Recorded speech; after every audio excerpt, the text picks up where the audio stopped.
France Maghreb 2. Bonjour mes amis, ravi de vous retrouver sur France Maghreb 2. C'est parti pour votre émission quotidienne, la seule, la vraie, l'unique. Méfiez-vous des imitations, ça s'appelle le Grand Forum. C'est sur, évidemment, France Maghreb 2. Avec aujourd'hui, pour m'accompagner, celui qui travaille au mieux ses dossiers.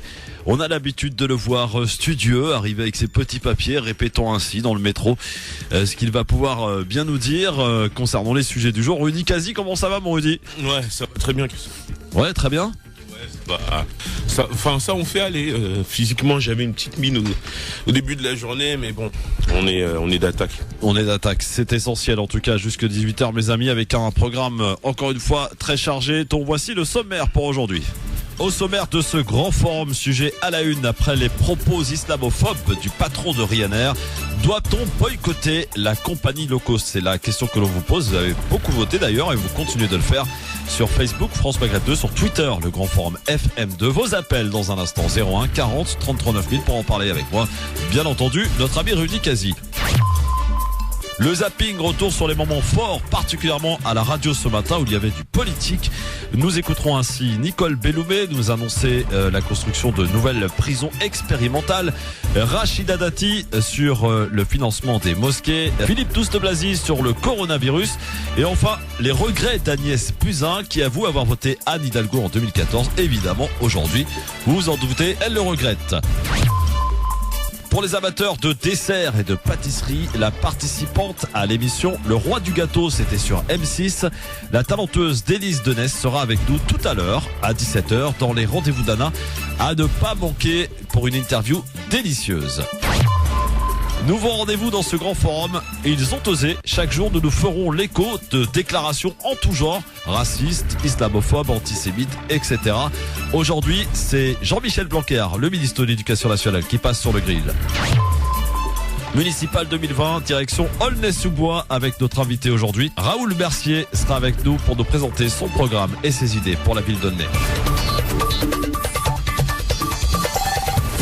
Le Grand Forum, Christophe Roux, 16h-18h, sur France Maghreb 2.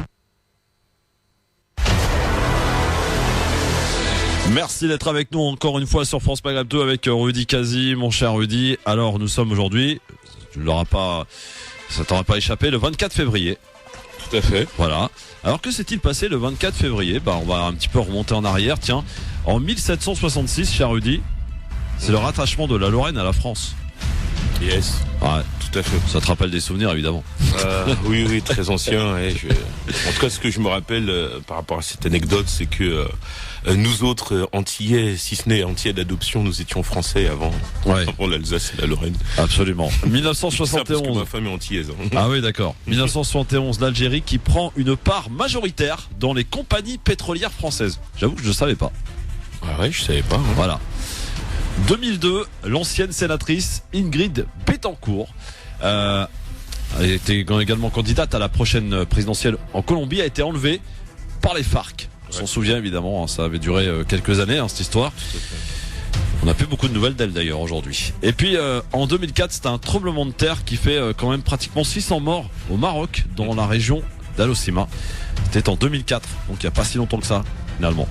Tout à fait. Et puis dans l'actualité, bien sûr, on l'a appris hier, mon cher Rudy, c'est la disparition d'une grande figure de l'audiovisuel française pendant plus de 40 ans, Hervé Bourges, décédé dimanche à l'âge de 86 ans, qui fut aussi un militant anticolonialiste du temps de la guerre d'Algérie, amoureux de l'Afrique et un fervent défenseur de la francophonie, personnage inclassable aux multiples facettes, journaliste, patron de successifs des chaînes de télé TF1, France 2 et France 3 et de radio RFI. Hervé Bourges avait été à la tête du Conseil supérieur de l'audiovisuel, appelé le CSA, de 1995 à 2001. Né le 2 mai 1933 en Ille-et-Vilaine, il sort diplômé de l'école supérieure de journaliste. En 1955, commence sa carrière au journal Témoignages chrétiens qui milite contre la guerre d'Algérie. Et il a refusé le Figaro pour ça.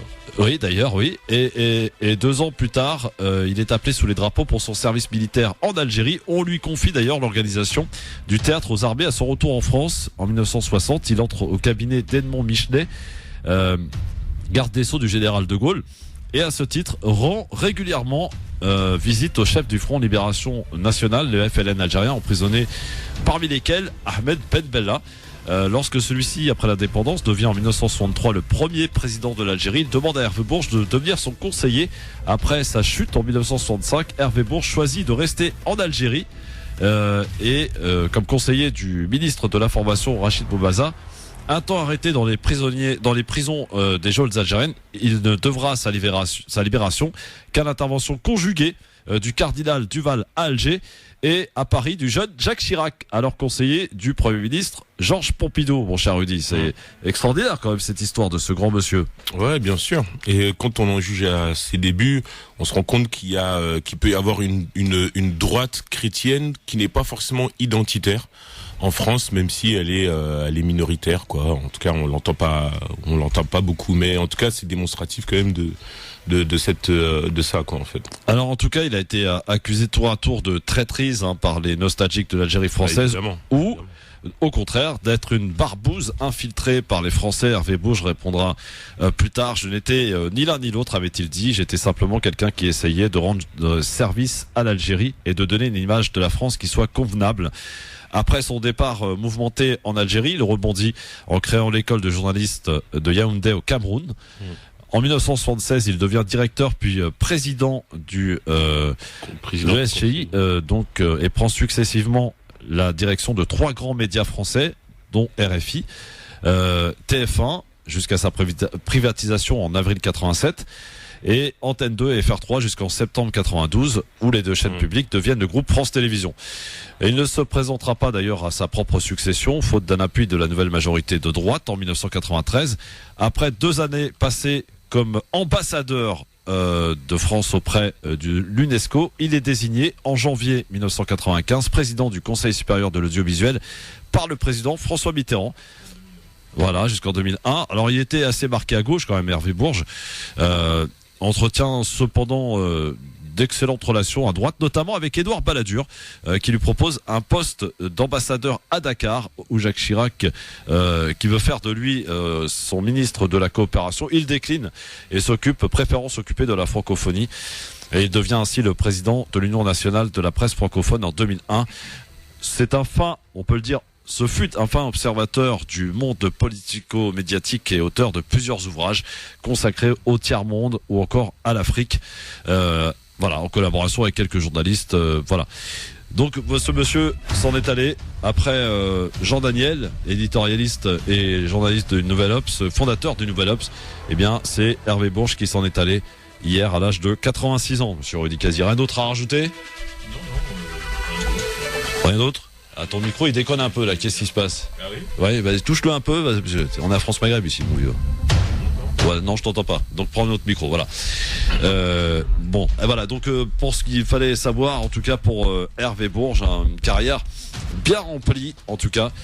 Très rempli, absolument. Allez, dans un instant, on s'occupe et on prend l'avion. Enfin, je sais pas si on le prend d'ailleurs, parce que je vous pose la question, faut-il boycotter la compagnie Ryanair après les déclarations de son patron, sulfureux patron, qui a déclaré que pour lui, la plupart des terroristes étaient musulmans. Voilà. Alors c'est bizarre parce que à peu près 50% des vols de Ryanair vont en direction du Maghreb ou sont empruntés par des musulmans. Donc la question elle est posée, est-ce qu'il faut appeler au boycott? Est-ce que vous êtes de ceux qui avaient une conscience ou le prix, parce que c'est vrai que le prix bas prix de Ryanair parfois pour aller je sais pas au Maroc par exemple, ça peut-être être une bonne tentation. Voilà, mais on se pose la question, on vous pose la question. Vous avez d'ailleurs beaucoup voté sur Facebook France Maghreb 2, sur Twitter le Grand Forum FM2. On en parle dans un instant avec vous.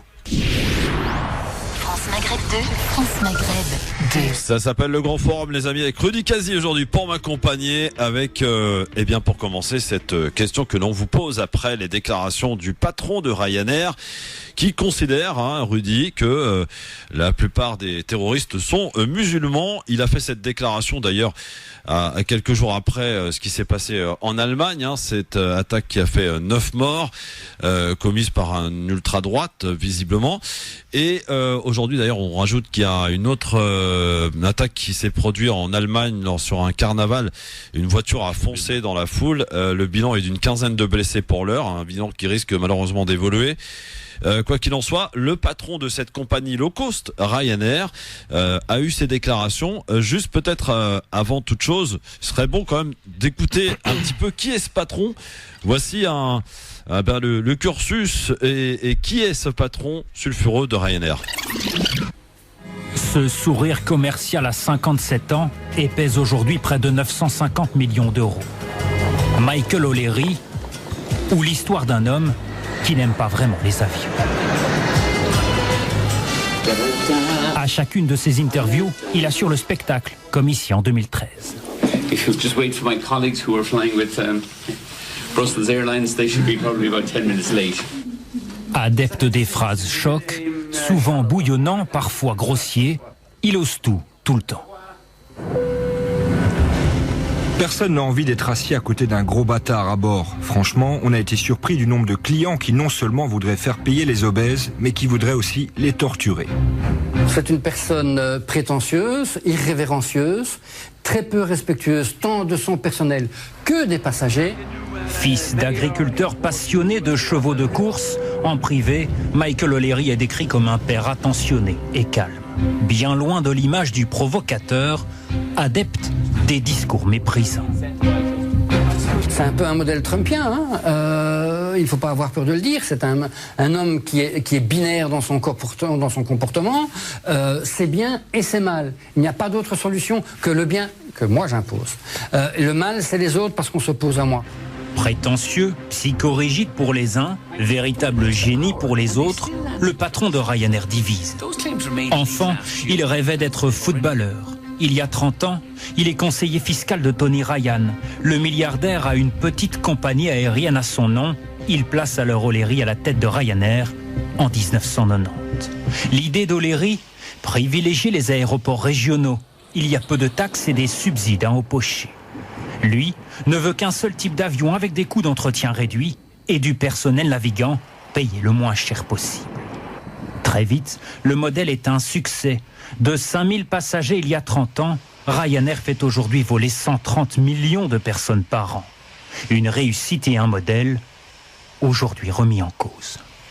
On ne peut plus grappiller plus. On n'est plus à l'os, on est vraiment à la moelle maintenant. À un moment donné, il doit peut-être mettre son orgueil au placard pour accepter de passer dans un autre type de discussion avec son personnel, avec ses syndicats, et peut-être éventuellement modifier un petit peu son modèle aussi, qui a montré sa grande valeur, mais aussi ses limites. O'Leary fait face à une crise interne sans précédent. Donc je pense que là, il a manqué aussi, et surtout de respect, en termes de communication vis-à-vis de son personnel. Une crise comme celle-là peut arriver très vite. Et par contre, pour réparer les dégâts, ça peut prendre énormément de temps. Adulé par les uns, décrié par les autres, Michael O'Leary assume tous ses choix. Lui qui, dit-il, adore être détesté. Adore être détesté, Michael O'Leary, donc le patron de Ryanair, qui déclare, je le rappelle, que la plupart des terroristes sont musulmans, selon lui. Peut-être encore une provocation, celle de trop peut-être. On rappelle quand même, Rudy, très important de le dire, la plupart des vols pour Ryanair, on va dire 50%, sont pour le Maghreb, l'Afrique, etc. Donc dans des pays musulmans. Qu'est-ce que ça t'évoque, toi, Rudy, ce genre de déclaration ? Bah écoute, c'est un grossier personnage, tout simplement. Voilà, qui calcule pas, enfin qui dégaine avant de réfléchir. On l'a vu un peu dans le sujet, la manière dont il a été présenté, c'est vrai qu'on se rapproche d'une personnalité assez égocentrique, voire même fantaisiste. Ouais. Mais dans certains cas, la fantaisie se rapproche beaucoup de l'égocentrisme. Et en l'occurrence, c'est vrai que ça le rapproche beaucoup de la personnalité de Donald Trump. Mais ça, c'est sur la forme. Ensuite, sur le fond, je sais pas s'il y a du fond dans cette affaire, parce que bon voilà, du coup, on se retrouve à juger en fait les propos en fait d'une personnalité qui brille plus pour les affaires qu'il réussit à mener que pour ses déclarations qui en réalité ne peuvent produire qu'un épiphénomène et qui m'intéressent pas du tout. En l'occurrence là, ce qui est plutôt intéressant, c'est effectivement de se poser la question du comportement ensuite des usagers musulmans, donc de la compagnie Ryanair. S'il doit ou pas boycotter cette marque, moi je ne sais pas. Je pense. Dis quoi, toi ? Boycott ou pas ? Moi Moi, la meilleure réponse, finalement, c'est de taper au portefeuille, hein. Ouais, mais écoute, moi je sais pas, je laisse ça à l'appréciation de chacun. Hein. 93% le pensent. Il faut boycotter Ryanair sur Facebook. France Après, s'il juge bon et utile de le faire, franchement qu'il le fasse. Il doit Pourquoi bien avoir on prend Ryanair, Rudy? C'est pas parce pour que c'est du low cost. Tout voilà, simplement. c'est du low cost. Donc il doit bien avoir d'autres compagnies low cost. Il doit y avoir d'autres compagnies low cost qui conviendraient peut-être d'utiliser, à eux de regarder pour voir effectivement. Mais c'est sûr que, par contre, maintenant, si je dois me prononcer un peu plus sur la compagnie, c'est vrai qu'il y a souvent eu des soucis. L'année dernière, tu avais une dame noire qui se faisait insulter de sale noire par un voyageur blanc, en l'occurrence, donc tous les deux des Anglais. Et le comportement de la compagnie vis-à-vis de cette dame noire n'a pas été respectueux dans le sens où, dans cet épisode, ils ont proposé à la femme noire d'aller s'asseoir ailleurs. Alors après, si elle est partie en première classe, je pense que c'est tant mieux, mais je suis même pas sûr qu'il y ait une première classe dans cet avion. Mais ce qui est scandaleux, c'est que c'était à elle qu'on avait demandé de se déplacer plutôt que de faire déplacer celui qui était l'agresseur. Pire, ou mieux du moins. Des internautes, des tweetos notamment, s'étaient indignés sur le fait qu'on aurait dû donc débarquer le voyageur raciste. Après, je sais pas dans quelles circonstances ça aurait été possible s'il y avait une escale et qu'on aurait pu le débarquer. En même temps, comment tu fais? Le gars, il a payé sa place. Enfin, bref, assez compliqué. Mais en tout cas, s'il y a une sanction, il y aurait dû avoir, c'est déplacer donc ce monsieur raciste et en plus que la compagnie porte plainte ou lui fasse le sanctionne d'une amende. Donc voilà, c'est des sujets, en tout cas sur tout ce qui tourne autour du racisme, des sujets sur lesquels effectivement cette compagnie a du mal à se positionner. Elle ne se positionne pas en tout cas en faveur des personnes qui subissent le racisme. Donc voilà. Alors Karim nous dit, on verra bien avec les passagers qui partent au bled avec cette compagnie si la fierté est aussi importante que le portefeuille. C'est ce qu'il nous dit en tout cas dans le commentaire. Vous avez été très nombreux, je le disais, à voter, 93%. Walid, qu'en pense-t-il? Salut Walid. Salut, salam alaikum. Salut à toi. Moi, la première chose que je veux dire déjà, c'est que l'homme et les propos sont à l'image de la société, donc pas de gamme. Et la deuxième chose, c'est qu'aujourd'hui, il y a une nouvelle mode, que dès qu'il y a une société qui ne compte pas très bien, ou dès qu'on veut percer dans la musique, ou qu'on veut être invité sur les plateaux, il suffit de taper sur les musulmans. Et moi, je me suis un peu penché sur la société pour regarder un peu niveau financier, comment ça se passe, tout ça, et c'est pas très joli. Ils sont presque limite à la faillite. Et aujourd'hui, moi, je sais ce qui se passe. C'est on va insulter les musulmans. Ensuite, les musulmans, comment ils vont réagir? Ils vont boycotter. Ensuite, qu'est-ce qu'il va dire? Il va dire, on n'a plus le droit à la liberté d'expression. Donc, il va toucher des subventions. Moi, je sais pas s'ils vont boycotter, Walid, parce que quand même, on va dire que Ryanair offre des prestations assez intéressantes pour partir au Maroc, par exemple. Je sais pas si Ryanair fait la Tunisie. Si? Oui, non, je sais pas. Quoi qu'il en soit, ça reste. Eux, dans leur logique des choses, c'est ce qu'ils veulent. Ils veulent que les musulmans boycottent pour ensuite dire que il suffit de parler des musulmans pour qu'on en boycotte et ensuite aller voir Trump et lui dire que dès qu'on s'attaque aux musulmans, toucher de l'argent, pouvoir relancer, comme Charlie Hebdo a fait, comme Mila, qui a voulu lancer un album, devenir chanteuse juste derrière, comme Julien Oudoul, qui n'était jamais invité sur les plateaux, on n'entendait jamais parler de lui. Et une fois qu'il y a eu l'affaire sur les musulmans, sur la femme voilée, c'est limite une fois toutes les 2 semaines on le voit sur un plateau. Donc c'est enfantin, c'est puéril et c'est ridicule. Bon, t'as déjà pris toi cette compagnie, Walid? Comment? T'as déjà volé avec cette compagnie ou pas? Non, jamais, non. Jamais. Bon, jamais, et je le ferai jamais. C'est pas pour demain. Bon. Très bien. Merci Walid de ton appel en tout cas. Mais sinon, autre chose qu'il faut dire sur le sujet, c'est encore une fois, mon micro il fonctionne là? Oui, il fonctionne, t'inquiète. C'est encore une fois, tu vois, c'est des sujets en fait sur lesquels ces personnalités n'ont pas de légitimité pour parler. Enfin, quoique en tant que patron d'une grosse compagnie, il peut se prononcer parce qu'en fait, il parlait sur tout ce qui relève des contrôles, etc. dans les aéroports. Donc, il a la légitimité pour parler de ces choses-là. Mais maintenant, lorsqu'on doit tomber sur ce qui relève de l'immigration, sur ce qui relève du terrorisme, sur ce qui relève ou même de toute considération étudiée qu'on peut avoir sur l'islamisme, etc. En fait, il est pas calé pour ces sujets-là. Ça fait partie des personnes qui ont un poids dans la société et notamment sur le plan économique, qui devraient s'entourer de spécialistes, islamologues, etc. pour pouvoir réellement travailler sur la question, même pour faire un profilage s'il faut en faire, mais un profilage qui part sur des études, sur des enquêtes, etc. Pourquoi est-ce qu'ils se prononcent pas pas en se disant bon voilà, il faut se rapprocher au plus près de la police qui font des enquêtes, etc. sur des phénomènes, des foyers, comme on aime dire, de radicalisation, etc. Non, lui, il est là, il balance des choses comme ça. Donc, mais finalement, est-ce que Walid n'a pas raison? Alors pas Walid qui était au téléphone, mais Walid sur Facebook qui nous dit, je pense une action en justice serait beaucoup plus noble. Il faut le toucher au porte-monnaie. Oui. Action de justice ou boycott, voilà. Oui, après, boycott. Faut voir si vraiment il souhaite vraiment boycotter, dans le sens où, comme on dit, la majeure partie de ces voyages, notamment sur l'Europe Sud, vont en direction du Maghreb. Faut voir. Après, effectivement, c'est sûr qu'il doit y avoir des plaintes. Il y a des associations qui doivent monter au créneau pour porter plainte, tout ce genre de choses-là, évidemment. Voilà. Alors, puis un autre commentaire aussi qui nous dit. Tariq, les salariés de Ryanair, ils sont pour rien, il faut juste que la justice fasse son travail, il faut pas tout confondre, nous dit Tariq, par rapport aux nombreux appels de boycott qui ont été lancés sur les réseaux sociaux depuis cette déclaration du patron. Ouais. Voilà. Tout l'intérêt effectivement d'intenter un procès au patron uniquement, quoi. Tu vois, ça nous rapproche peut-être un petit peu plus aussi des affaires qu'il y avait eu avec le slip français, etc. Ouais. Bon voilà, boycott peut-être, chacun fait comme il veut, mais surtout en fait les personnes qui, en tout cas si la justice juge effectivement que la personne a tenu des propos racistes, islamophobes, en tout cas si on va jusqu'au terme de la procédure, en tout cas c'est plutôt vers ces personnes-là qu'il faut traduire en justice en fait. Voilà, parce que c'est vrai que derrière il y a des salariés, il y a des gens qui travaillent, je sais pas, peut-être des mères seules, des gens qui gagnent pas beaucoup d'argent alors qu'ils ont toute une famille à nourrir. Bon voilà, c'est quand même des questions qui se posent, quoi. Omar qui nous dit quelle hypocrisie, si c'était vraiment le cas, tous ces avions seraient explosés depuis longtemps, il aurait déjà fait faillite avec tous les vols vers les pays musulmans. Et puis Tariq qui nous dit aussi les gens qui prendront cette compagnie mériteront le mépris, carrément. Voilà. Ouais, après il y a toujours tout un tas de réactions, effectivement. En fait, ce qu'on voit, c'est que les gens sont extrêmement contre ou extrêmement pour, en fait, tu vois. Donc c'est vrai que les réseaux sociaux nous donnent encore une image d'une sociologie où chacun reste campé dans ses positions.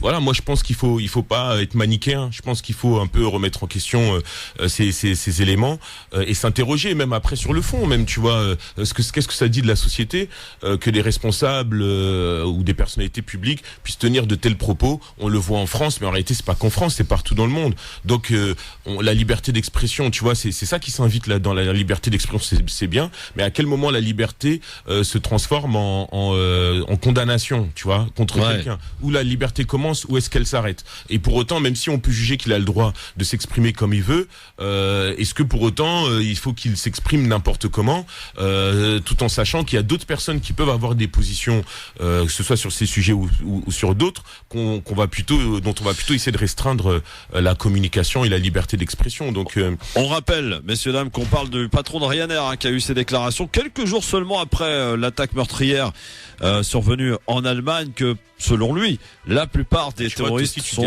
musulmans. Meurtrière. Comment? Tu dis attaque meurtrière, tu attentat, attentat terroriste. Oui, tu as raison. Attentat terroriste. Bien sûr, en Allemagne, vous avez beaucoup voté, vous êtes 93% à dire oui, il faut boycotter cette compagnie pour lui répondre. Ça, c'est votre méthode. Et puis vos commentaires qui sont aussi très nombreux. Tiens, je vous en dis un dernier. 50% de leur clientèle sont musulmans, un petit boycott et ce PDG va pointer au chômage. Voilà pour vos commentaires aussi là, très nombreux, que ce soit sur Twitter, le Grand Forum FM2 ou Facebook France Maghreb 2 pour voter, bien sûr. Vous pouvez continuer à le faire et nous appeler, bien sûr, pour intervenir, quoique là-dessus on pourra plus le faire parce qu'on va passer à autre chose. Dans un instant, on va se faire le meilleur, la crème de la crème des déclarations politiques ce matin à la radio notamment et à la télé aussi. On écoutera du Douste Blazy, du Agnès Buzyn, du Rachida Dati et puis le dernier pour la route, qu'est-ce qu'il y avait, Nicole Belloubet. Voilà, RTL, CNews, BFM et Europe 1. Voilà pour le zapping à suivre et après on va se détendre un petit peu, cher Rudy. On va recevoir une talentueuse pâtissière, Délice Denès, qui sera avec nous. Elle était candidate dans l'émission Roi du gâteau sur M6 dans le cadre des rendez-vous d'Anna. J'espère qu'elle nous a apporté des petits gâteaux parce que moi j'ai une petite faim là, pas vous? Je vais te dire, il y a une boîte blanche, je l'ai pas encore ouverte, mais Oui. À mon avis. T'as négocié des gâteaux, comment ça se passe? Oui, avec plaisir. Oui, tu sais que mes invités ne viennent pas les mains vides. Hein. Bon, ça va? De délicieux cupcakes qu'on aimerait vraiment partager avec nos chers auditeurs. On vous donnera l'adresse après, rassurez-vous. Évidemment. Le roi du gâteau, je connaissais pas cette émission, moi. C'est avec Cyril Lignac et on te dira tout. Dans oui. Ne sois pas pressé, en plus que tu es gourmand. Oui, c'est vrai. Mais c'est une belle qualité, la gourmandise. Merci d'être avec nous dans un instant. Donc le zapping et les rendez-vous d'Anna à suivre. Et ne loupez pas aussi notre nouveau rendez-vous. Ça s'appelle tout simplement Ils ont osé, cher Rudy. Et il suffit d'aller un petit peu sur les réseaux sociaux, d'écouter la télé, d'écouter la radio, de regarder la télé. Et on a de manière quotidienne des déclarations qui nous paraissent un petit peu controversées. Elles peuvent être d'ailleurs racistes, antisémites, islamophobes et en tout genre, d'ailleurs sexistes, j'en passe et des meilleurs. Et aujourd'hui a passé sur le grill le premier, Jean-Michel Blanquer, qui s'étonne. Il s'étonne, Jean-Michel Blanquer, que les cantines soient vides pendant le mois du Ramadan. J'ai envie de rigoler, à tout de suite. France Maghreb 2, France Maghreb 2. Le LGF sur France Maghreb 2 avec Rudy Kazi qui commence à saliver devant l'après des gâteaux parce que notre invité qui va arriver dans un instant nous a apporté de jolis et beaux gâteaux comme talentueuse pâtissière qu'elle est. Et en même temps, elle a appris aux côtés de grands, bien entendu. On en reparlera dans quelques instants. Pour l'heure, c'est le meilleur, la crème de la crème des déclats politiques du jour. Voici le zapping. Si on prend 100 millions d'Africains, d'un remplacement de population. Parce que les mots bamboula, d'accord, ça développe. Maintenant, moi, très franchement, je vois un barbu Angela Barr. La réimmigration, c'est le départ des immigrés. Réellement le déradicaliser, est-ce que c'est possible? Une bonne dose de cheval. Pas de votre calmement, mais je me sens très bien. Si la connerie se mesurait, il servirait de maître étalon. Et vous continuez évidemment de voter sur le sujet à la une. Aujourd'hui, le patron de Ryanair qui considère que la plupart des terroristes sont musulmans.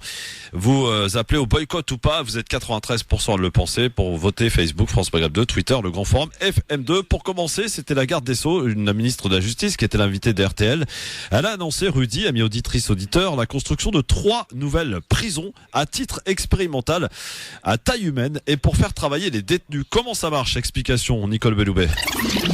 Bien, notre idée principale, c'est que nous devons reconstruire une politique pénale pour éviter la récidive. Donc la politique pénale, c'est à la fois des peines mieux adaptées, je ne reviens pas sur ce sujet-là, mais c'est aussi des établissements qui répondent à différentes étapes du parcours de peine. Parmi ces établissements, nous souhaitons mettre en place les prisons dites insères, donc insertion par le travail notamment. Ça signifie que ce seront des établissements d'environ 180 personnes, 180 détenus, donc à taille humaine, et qui devront tous soit être en formation, soit travailler. Avec l'idée que ce travail-là, par les compétences qu'il permet d'acquérir, évite en sortie la récidive. Et c'est donc la raison pour laquelle nous travaillons avec des entreprises partenaires, nous sommes appuyés par la Fondation M6, donc nous sommes vraiment dans un lien très étroit sur l'idée travail-réinsertion. Alors, la première, où sera-t-elle construite? À Arras, nous avons 3 lieux, Arras, Toul et Charleville-Mézières.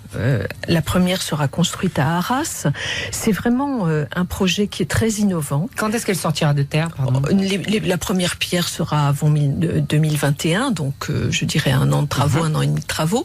Et donc vraiment ce côté nécessité de se former, de travailler, d'acquérir des compétences, pour nous c'est primordial. Alors, parce que c'est ça qui vraiment permet d'éviter la récidive. Est-ce que tu es convaincu, mon cher Rudy, par l'annonce de Nicole Belloubet ce matin, ministre de la Justice, garde des Sceaux sur RTL? Écoute, moi dès lors qu'on me dit qu'on va construire des nouvelles prisons, c'est un échec. Ouais, pour moi c'est un échec de société. Déjà pourquoi? Parce que si on parle de la situation actuelle, t'as énormément de personnes en prison. Je crois que la population elle monte à 70 000 prisonniers, un peu plus, et que t'as 61 000 places. Sauf que là c'est pas une prison pour enfermer des gens, c'est une prison visiblement qui se veut expérimentale, comme elle le disait, rappelait, pour faire travailler les détenus. Oui, mais en fait, pour lutter contre la récidive. Justement. L'objectif de cette déclaration, il existe où? Il existe dans le sens, dans le fait qu'il y ait parmi tous ces prisonniers, en tout cas dans cette population carcérale de 70 000 à peu près, t'en as beaucoup qui sont là pour des petites peines. tu vois. Et donc on les met en prison à côté de grands dealers, à côté de grands délinquants, à côté de grands braqueurs, à côté de grandes racailles, comme on dirait chez nous, tu vois. Alors que tu vois, ils sont là pour des petits larcins. Donc du coup, ça contribue à mettre à mal tout ce qui relève de la réinsertion. Donc ça veut dire quoi? Ça veut dire que ce projet en fait est né du fait effectivement de solutionner ce problème des petites peines de prison. Voilà. Donc ce qu'il faudrait faire peut-être entre temps, c'est toutes ces petites peines de prison, au lieu de les mettre en prison, c'est dessiner un vrai programme en fait de réinsertion pour les aider déjà à ne pas retomber, éviter la surcharge des prisons. Voilà. Et donc construire des prisons, même si en soi, c'est pas réellement des prisons. Je trouve que c'est pas terrible. Maintenant, l'idée sur le plan social, elle est intéressante. C'est très bien. Dans l'expectative, attendons de voir. Si j'ai bien résumé. Le docteur Philippe Douste-Blazy, qui était aussi ministre de la Santé à un temps, était l'invité de CNews ce matin. Il faut pour lui tout faire pour préparer l'épidémie du coronavirus en France. Vous savez qu'en Italie, c'est la catastrophe. Là, on est confiné en quarantaine pratiquement. Je sais plus, c'est un chiffre impressionnant. On en est à pratiquement 7 morts en Italie. 7 morts, oui, je pensais 4 ce matin. Non, il y en a eu davantage. Il y en a un dernier à Milan tout à l'heure, 80 ans. C'est terrible et ça inquiète évidemment. Alors, si on y rajoute que ce matin, il y a le commissariat du 13e arrondissement de Paris qui a été confiné parce qu'il y a un touriste chinois qui visiblement était au commissariat qui a eu des problèmes respiratoires. Et puis un car aussi qui venait d'Italie dont le chauffeur a été hospitalisé et les passagers du car confinés. Alors qu'a dit le docteur Douste-Blazy pour préparer justement l'arrivée de ce coronavirus éventuellement en France?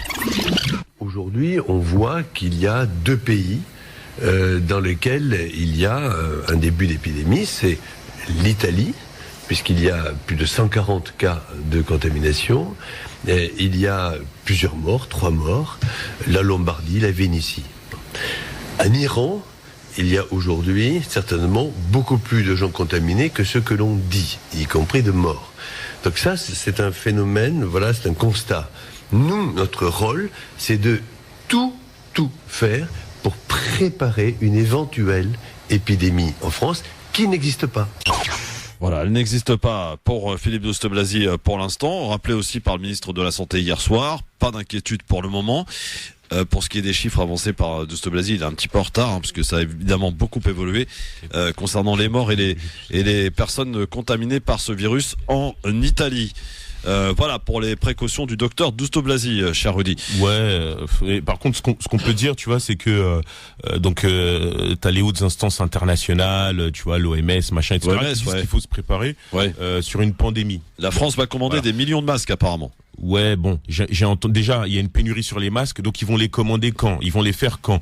Il y a une attente de 6 mois pour avoir ces nouveaux masques-là. Ça, il faut le dire, tu vois. Et quand l'OMS parle d'une possible pandémie, et qu'en France, le discours, il est un peu plus, entre guillemets, rassurant, on se dit qu'il y a un problème, parce que s'il y a une pandémie dans le monde... Ça t'inquiète ou pas? Non, moi, ce qui m'inquiète, c'est pas en fait... la maladie, elle est inquiétante en soi. Bien sûr. Est-ce qu'elle fait plus de morts que la grippe que nous on connaît? Pas forcément. Donc moi, ce qui m'inquiète surtout, en tout cas en l'occurrence, il y a pandémie dans le monde. Moi, c'est plutôt la préparation de la France qui, tu vois, lorsque on voit que par exemple que ça se rapproche notamment du nord de l'Italie, donc du sud de la France, et qu'on voit que les mesures sont pas forcément prises, alors que en l'occurrence, même si l'espace Schengen c'est la libre circulation donc des biens, etc. On se rend compte quand même que d'après la loi, enfin le règlement européen, en cas donc de circonstances spéciales, on peut fermer les frontières. Donc je vois en fait qu'on veut jouer l'apaisement pour pas que la population puisse avoir peur. Mais à côté de ça, on voit pas forcément ce que le gouvernement met en place comme mesure pour pallier à cette difficulté. Parce que s'il y a pandémie dans le monde, c'est que forcément ça va arriver en France. Alors on suivra évidemment cette affaire de près. Sachez d'ailleurs, c'est peut-être lié, que les bourses italiennes et françaises sont en chute libre ce matin, dès leur ouverture. Comme c'était le cas pour la Chine il y a 2-3 semaines. Absolument. Et le pétrole aussi qui a baissé fortement d'ailleurs. Au micro de Bourdin ce matin, chez RMC BFM, la candidate à la mairie de Paris, Rachida Dati, elle a été questionnée sur le financement des mosquées. Voici sa réponse sous un ton un peu agacé des questions insistantes de Jean-Jacques Bourdin. Écoutez. Financement étranger des mosquées, Valérie Pécresse propose d'appliquer au lieu de culte la règle en vigueur pour les partis politiques. Vous êtes d'accord avec cette idée ? Sur les lieux de culte, vous savez, le sujet. Est-ce que vous êtes d'accord avec Valérie Pécresse ? Parce que ça veut dire quoi sur la règle de financement des partis politiques ? C'est ce que dit Valérie Pécresse. Alors je vous dis, c'est quoi la règle ? La règle est très stricte. Ni un État, ni une personne étrangère n'a le droit de financer une mosquée ou de financer un parti. Voilà la règle. Voilà. Alors est-ce que vous êtes d'accord avec Valérie Pécresse ? Je vais vous répondre.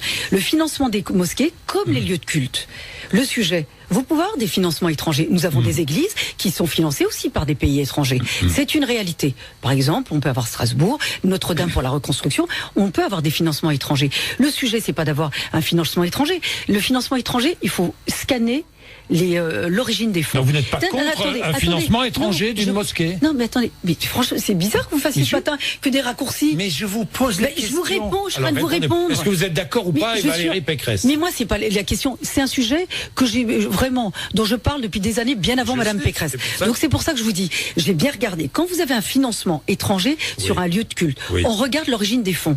Le sujet, c'est pas d'interdire le financement étranger, puisque si on sait que les financements sont légaux, ils peuvent venir d'une association.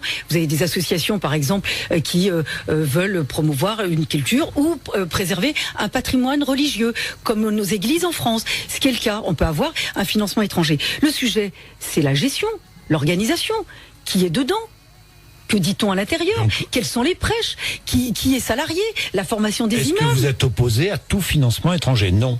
Pas forcément si c'est contrôlé. Mais je souhaite qu'il y ait un véritable contrôle de l'organisation, de la formation, de qui sont les personnes à l'intérieur et ce qu'on y dit. C'est ça le problème. Voilà pour Rachida Dati qui n'est pas contre, vous l'avez entendu, un financement étranger, mais par contre pour une vérification, une gestion claire et stricte des personnes qui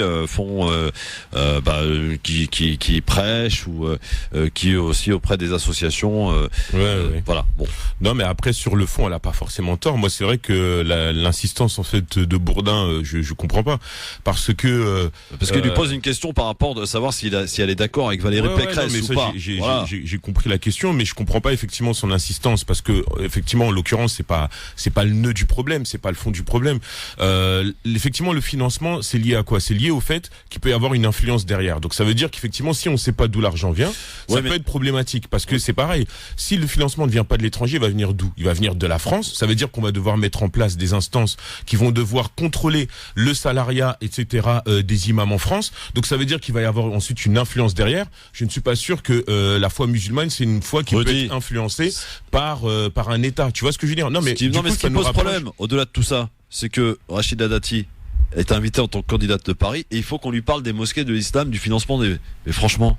Oui, bon, après, justement, c'est aussi pour ça que je comprends pas pourquoi Bourdin insiste sur la question. Mais après, faut dire, à Paris, il y a une population musulmane. Enfin, oui, d'accord, mais bon, il y a des populations musulmanes partout, alors, si tu veux.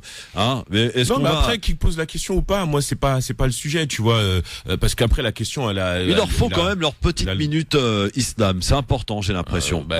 C'est ce qui leur permet de vendre du papier ou de faire de l'écoute et de l'audience. Déjà, c'est un sujet dont on parle beaucoup en ce moment. Et en plus, il a Rachida Dati en face. Et elle s'appelle Rachida, donc il se dit c'est l'opportunité à saisir pour.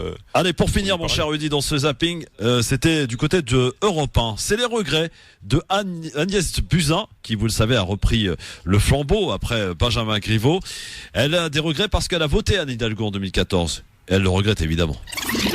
Mon programme est un programme central en fait. C'est un programme du centre qui rassemble, c'est un programme qui répond aux besoins, c'est un programme sans idéologie parce que je ne suis pas une idéologue, je suis une femme pragmatique de terrain. Qui est à l'inverse idéologue ?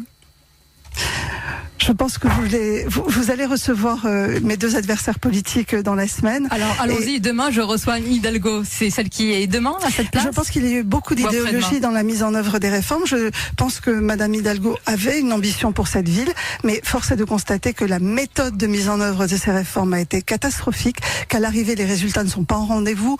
On le voit pour les transports, on le voit pour les transports.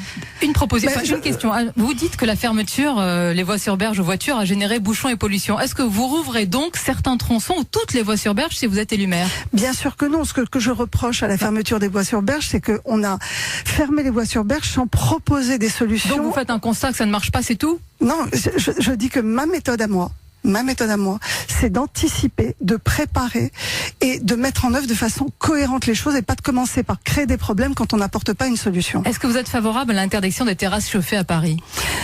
Alors je pense qu'il faut les réguler, c'est-à-dire que je pense à tous les commerçants aujourd'hui et à tous les artisans qui ont du mal à Paris à maintenir leur activité. On a besoin de cœur de ville, on a besoin de terrasses. Interdire ou pas ? Non, les terrasses c'est le cœur de Paris. Par contre, il faut éviter tout ce qui pollue, c'est-à-dire le chauffage au gaz. Il faut passer à l'électrique et il faut en faire un usage raisonné, c'est-à-dire pas à toute heure du jour et de la nuit. Vraiment quand il y en a besoin, mais on ne va pas interdire toutes les terrasses chauffées parce que c'est l'âme de Paris d'être à une terrasse de café. Merci Agnès Buzyn. Demain à votre place, Anne Hidalgo, peut-être un message ? Un message, j'aurais aimé qu'elle fasse mieux parce que j'ai voté pour elle et je le regrette parce qu'à l'arrivée les résultats ne seront pas au rendez-vous. Voilà pour ce qui est des regrets de Agnès Buzyn, mon cher Rudy, candidate LREM donc pour la ville de Paris pour donc cette élection municipale, et on voit quand même que depuis qu'elle a repris d'ailleurs le flambeau, les résultats ont un peu monté par rapport à son partenaire Griveaux. Ça a un peu remonté quand même. Elle a remonté de 4 points, je crois, dans les sondages. J'ai vu qu'effectivement elle est remontée dans les sondages, mais parce que pour le moment c'est l'image qui joue. Tu vois, elle a dénaté un peu ses cheveux. Elle correspond un peu plus à l'image de la femme parisienne. Tu vois, un peu plus détendue, relax, etc. Elle y est née. Elle y est née, oui. Elle y a élevé ses enfants. Mais par contre, être élue à Paris, c'est quand même différent que d'être une ministre qui n'a jamais gagné une élection. Donc bref, ça c'est la première des choses. La deuxième des choses, c'est que et rapidement, parce qu'on a faim. Oui, alors après, je sais pas. Enfin, pour elle, si elle va réussir à gagner ces élections parisiennes, pourquoi ? Parce que son électorat est plutôt partagé entre la gauche et la droite, et le fait que Rachida Dati mène une campagne plus à droite lui permet de récupérer des voix de Griveaux en réalité. Donc tout ce qu'elle peut faire, c'est taper dur contre Anne Hidalgo, mais est-ce qu'elle va taper aussi dur que Rachida Dati tape dur sur Anne Hidalgo? Je ne pense pas. Voilà, son image est intéressante pour Paris, mais pas suffisamment pour gagner, parce que c'est les femmes fortes qui gagnent Paris. Merci d'écouter France Maghreb 2 en ce lundi 24 février. Passons à table avec maintenant les rendez-vous d'Anna. C'est parti mes amis. Le Grand Forum vous présente chaque lundi à 17h les rendez-vous d'Anna. Anna Guézard-Boicaz qui nous a rejoint. Bonjour Anna. Bonjour Christophe, bonjour toute l'équipe et bonjour à nos chers auditeurs. Alors on passe à table aujourd'hui, c'est ça ? Absolument, on a une délicieuse boîte d'ailleurs devant nous qui va nous déconcentrer tout au long de l'interview. Je crois que ça fait un moment qu'on est déconcentré là. Je devais jongler entre les réponses et tout. et la pâtisserie et le chocolat et le caramel. Je suis pressé de croquer dedans. Il t'appelle. Mon invité, tu veux savoir, Christophe? Bien sûr, qui est ton invité? Qui est la question qui te brûle les lèvres. La femme qui, les amoureux des desserts et de la pâtisserie, aimerait vivre avec elle, mesdames et messieurs. D'origine maghrébine, elle a su se créer un nom et s'imposer dans le monde de la pâtisserie. Vous l'avez peut-être vu dans l'émission Les Rois du Gâteau sur M6, auprès de Cyril Lignac et de Frédéric Beau. Après le grand succès qu'elle a eu l'intelligence de collaborer avec le champion d'Afrique de pâtisserie pour notre plus grand bonheur et a ouvert un sublime endroit dédié aux cupcakes. Le Disneyland des gourmands, mesdames et messieurs. Permettez-moi de vous présenter mon invité aujourd'hui, Délice de Ness. Bonjour Délice. Bonjour Délice. Ça va et vous? On m'appelle Délice. On t'appelle Délice ou Ness? Ness. Non mais c'est un nom que vous avez changé, enfin c'est pas votre vrai prénom. Si, c'est mon prénom, c'est Ness, oui. Non mais Délice. Non, Délice. Ah oui, d'accord. Délice, c'est le surnom que son mari lui a donné. Ah d'accord. Il a raison. D'accord. Moi c'est Nesrine. Ah oui, d'accord. Nesrine. Très bien. En plus, joli prénom en plus. Ouais. Merci beaucoup. Algérienne ça, non? Exactement. Voilà, des Z. Ah oui, en force. Alors Nesrine, tu es jeune, douée, tu as de très très beaux et bons gâteaux. Mais si on revient au début, au commencement, qui t'a appris déjà à faire ça? Alors toute seule, toute seule. Personne ne pâtissait autour de moi, et c'est vraiment un déclic que j'ai eu parce que je suis moi-même gourmande, donc voilà. Comme quoi, on peut garder espoir, hein, Rudy, toi qui regardes les émissions culinaires. Non, c'est surtout ma femme qui regarde. Tout seul. Mais tout le monde pense que je regarde. Enfin, je regarde parce que ma femme regarde. C'est très passionnant, par contre. C'est passionnant, j'aurais aimé savoir. Et on a envie d'être à leur place et dire mais non, fais pas comme ça. Il fallait plus de. Ouais, carrément. Rudy, il veut nous dire qu'une chose. Laissez-moi tranquille. Ne me posez pas de questions. Laissez-moi. Non, allez-y. Dévorer cette boîte en face de moi. Alors, Nesrine, les cupcakes, c'est très américain. Pourquoi dans ce genre de gâteau, pourquoi toi tu as choisi de te spécialiser dans ce genre de gâteau et pas par exemple dans la pâtisserie française ou le oriental, hein? Non, alors oriental non, parce que je trouve que c'est déjà très très sucré. Les baklawa et les macaroons. Non, je suis pas trop ce genre de pâtisserie. Pourquoi? Je voulais amener un petit peu d'Amérique en France en fait, et je voulais surtout mélanger les deux types de pâtisserie. Donc on a de la chance d'avoir des bons produits français. Donc je voulais intégrer ça à la pâtisserie américaine. Donc voilà pourquoi j'ai eu cette passion-là pour ces gâteaux-là. Mmh. Bon, Nesrine, délice de Ness. Merci. On sait que les cupcakes, les lollipops, pour ceux qui ne savent pas ce que c'est que les lollipops, c'est une sorte de pâtisserie comme ça ronde. C'est ça, pour les enfants, les sucettes. Sinon, voilà, en forme de sucette. Tout ce qui est gâteau événementiel, les cake design. Voilà, donc c'est vraiment porté sur le visuel déjà. Et ensuite, voilà, pourquoi j'ai voulu vraiment améliorer ça, parce que généralement les gens n'aiment pas trop ça. Et j'ai voulu vraiment faire un mix des deux. Voilà, parce que toi, ce que tu fais, ce qui est génial, c'est que de l'extérieur, c'est aussi beau que ça. C'est ça. Mais à l'intérieur, c'est de la pâtisserie française raffinée. Exactement. Voilà, c'est pas des choses, des matières lourdes. Non, c'est pas du tout américain à l'intérieur. Justement, alors en parlant des États-Unis, ce genre de pâtisserie s'est fait connaître au début aux États-Unis. Oui. Et c'est venu. Et Londres aussi, beaucoup à Londres. Oui. Et puis pour que ce soit en Europe ou en France ou dans le monde arabe ou Maghreb, c'est un événement, c'est un phénomène. Oui. Instagram, on a découvert ça sur Instagram, les célébrités et tout à chaque fois qu'elles faisaient. C'est instagrammable ces photos. Exactement. Ouais. Mais tu n'as pas peur, toi qui en as fait un business, que ce soit qu'un phénomène de mode et que demain ça disparaît? Je pense pas, justement parce que j'ai voulu vraiment apporter du nouveau à ce genre de pâtisserie. C'est pour ça que je pense pas. Mais à quel point pour toi les réseaux sociaux ont aidé à promouvoir cette pâtisserie? À quel point énormément, puisque maintenant c'est vraiment tout est porté sur les réseaux sociaux, sur Instagram, sur les partages. Vous avez c'est quoi? On fait des vidéos des gâteaux, on montre comment on fabrique. Tout, voilà, on montre tout, la façon de fabriquer, comme quoi, surtout les avis ensuite après des clients.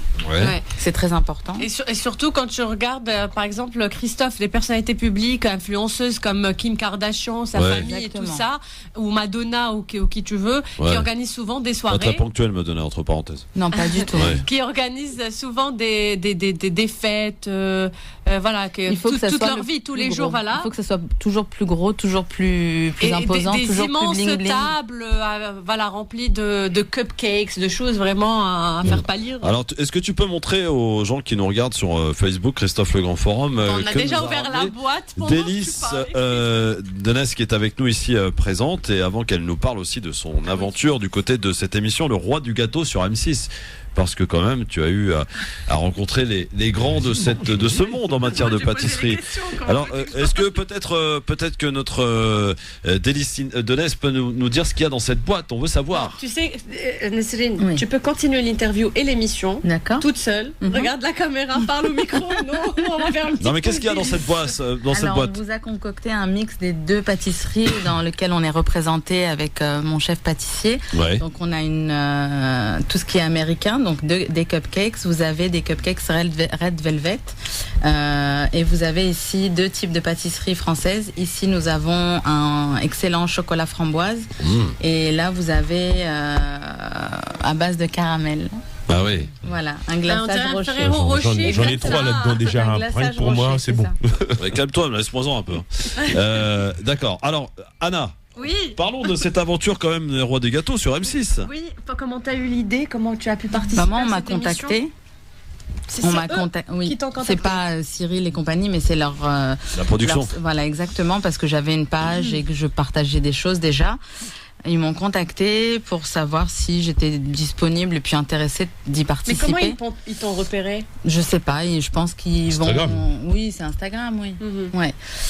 Et ensuite, du coup, moi, j'étais pas trop chaude pour y aller parce que je suis très timide de base. Mais je voulais quand même me confronter au chef, quoi, savoir si je suis dans la bonne voie ou s'il faut que j'arrête, je trouve un autre métier. Et donc voilà, pourquoi j'ai voulu vraiment participer. Donc on était beaucoup et c'était vraiment une superbe expérience. Qu'est-ce que ça a donné ? Ils ont adoré. Ils ont adoré alors que eux, de base, ils sont pas très cake design, ils sont pas trop cette pâtisserie-là. Et j'avais vraiment une grosse appréhension, mais finalement c'était très bien et je suis arrivée en finale. Mais le stress a fait que j'ai paniqué et puis j'ai pas fini mon épreuve, mais je suis satisfaite. Tu as eu les éloges, très contente. Les éloges du jury. Ouais, très contente et même au final arriver et puis pas réussir son épreuve, mais ils étaient quand même très satisfaits. Vous étiez combien de candidats au début ? On était presque 700. Ah ouais. Donc t'es arrivé en finale quand même, c'est pas rien. Beaucoup, hein. Ah oui. Ah D'accord. oui. 700, Et est-ce que tu peux par exemple nous raconter le bon moment, le meilleur moment Le meilleur moment, c'est quand je rencontre Cyril Lignac. Alors moi je suis une fan incontestable.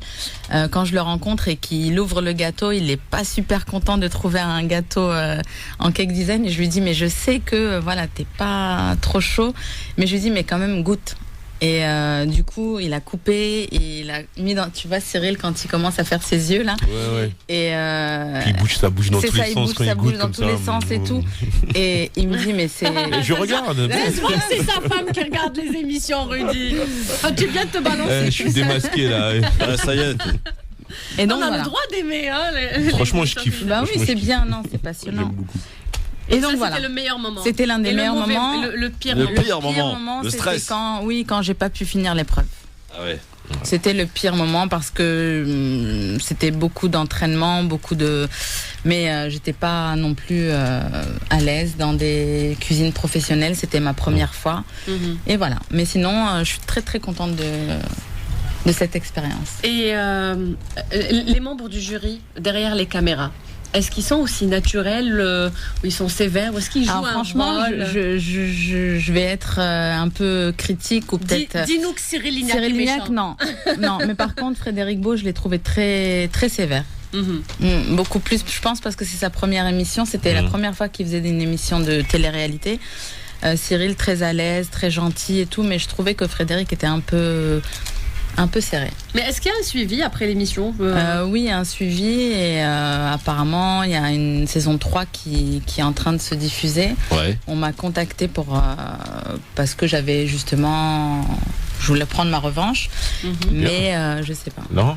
Allez, tu étais dans l'expectative là. Comme ça, on te réinvite. Non, il faut y aller, Délice. Bah oui, il faut y aller. Non, Délice, il faut y aller. En plus, t'as gagné en expérience. Christophe, le grand forum en direct. T'es encore meilleur qu'avant, etc. Non, t'as pris de l'expérience, tout ça. Question que j'ai envie de me poser. Question que j'ai envie de me poser. Enfin, j'ai envie de vous poser, pardon. Ces jolis très bons gâteaux là que je vais goûter après. S'il en reste. Non, tu me laisses ce chocolat framboise s'il te plaît, moi j'aime ça. Est-ce qu'on peut les acheter ou pas ? Oui, bien sûr. Et où ?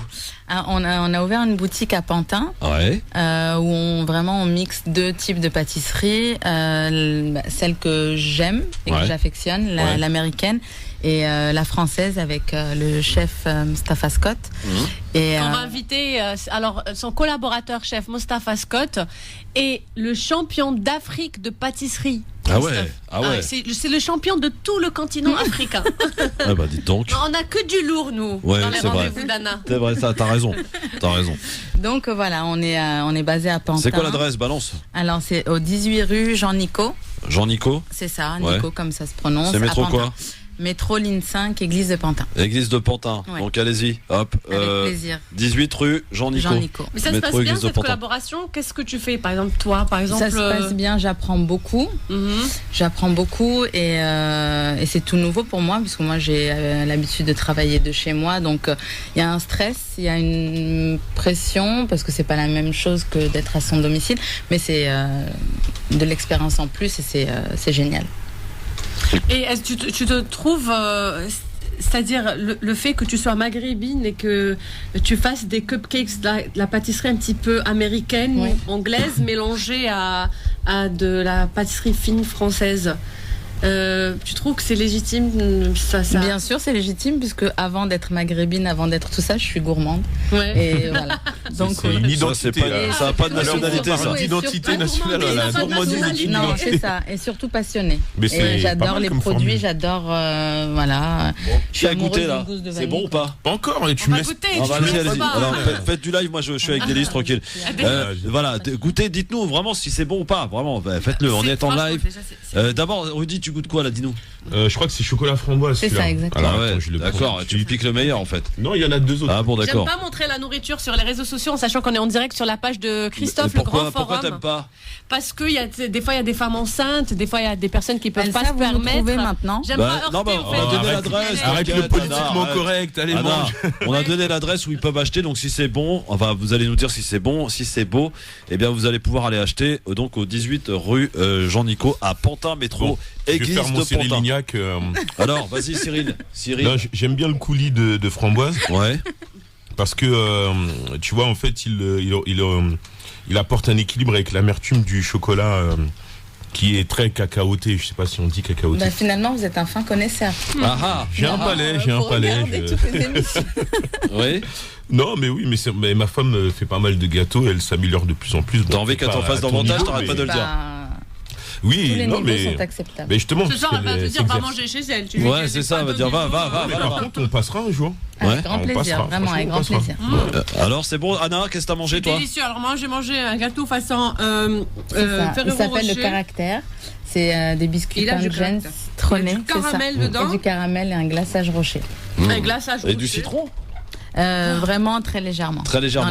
Alors Anna, qu'est-ce que c'est bon ou pas? C'est un délice. Ouais. C'est un délice. Bah oui, elle est à côté de toi, Délice. C'est bon. Ouais, c'est un délice de Ness. Délice de Ness. J'oubliais juste de dire sur le gâteau que tu vas goûter, c'est qu'il y a un biscuit en fond. Ouais. Ouais, croustillant, ouais. Ouais, parfait. Est-ce que ça met du temps à préparer tous ces petits gâteaux là, parce que ça a l'air très bon. Enfin, c'est là où le bas blesse, c'est que ça prend énormément de temps. Et mais ça se fait avec passion et voilà. Bon, alors Inès, magnifique. Délice Inès, Délice de Ness, pardon. Tu vas nous faire la saison 3, 4, combien 4 3 La saison 3, tu vas nous la faire. Peut-être. Allez, annonce-nous en scoop aujourd'hui sur France Magazine 2. Non, mais tu peux le dire. Aujourd'hui, on t'a donné envie là. On te supporte. Oui, voilà, on est derrière toi. Cyril, si tu m'entends. Cyril Lignac, elle a envie. Il faut insister un petit peu, ça va se faire. Et je vous invite à mon émission, s'il vous plaît, Cyril. Je vais le taguer parce qu'évidemment, j'ai déjà Instagrammé une photo bien découpée, il n'y a pas de souci.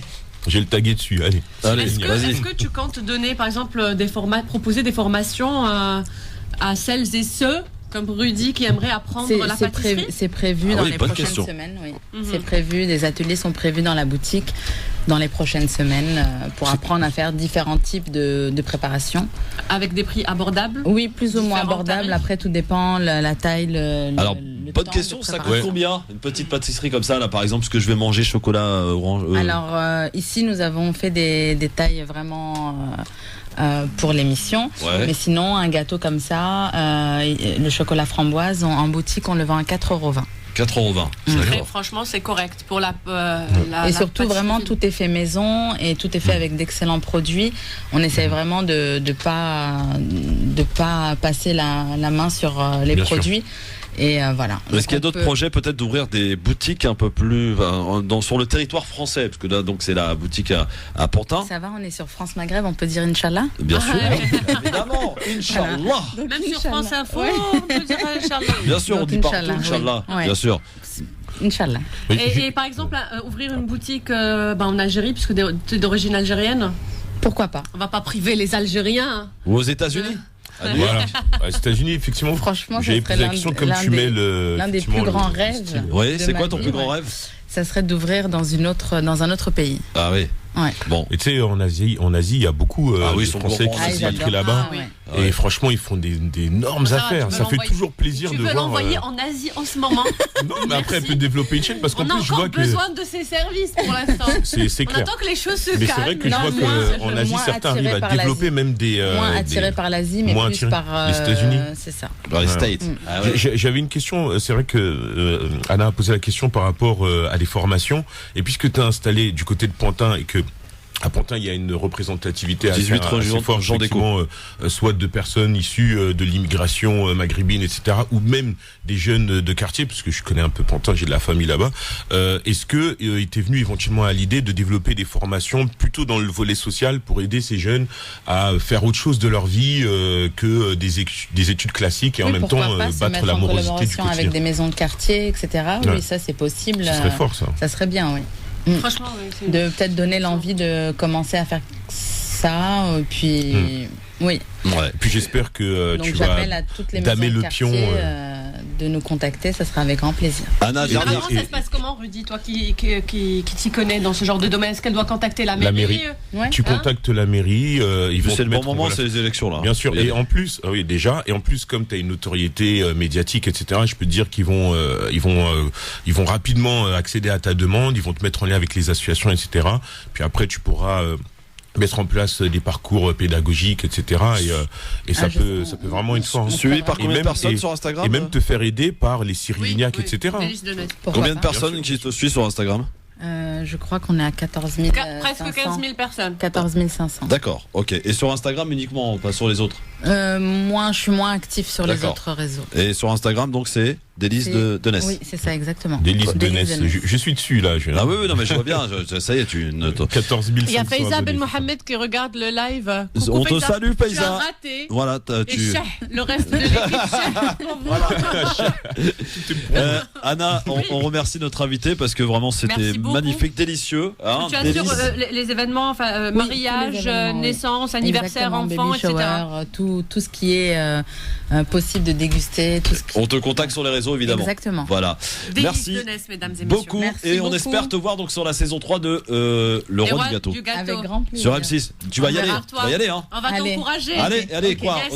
On y va. Et quand tu gagneras, tu reviendras ici. Elle l'a dit, messieurs dames. Elle y va. Merci à tous. Restez avec nous, le grand forum dans un instant. Avec la suite, on passe et on file du côté d'Aulnay. Ça va être un peu moins bon, je l'avoue.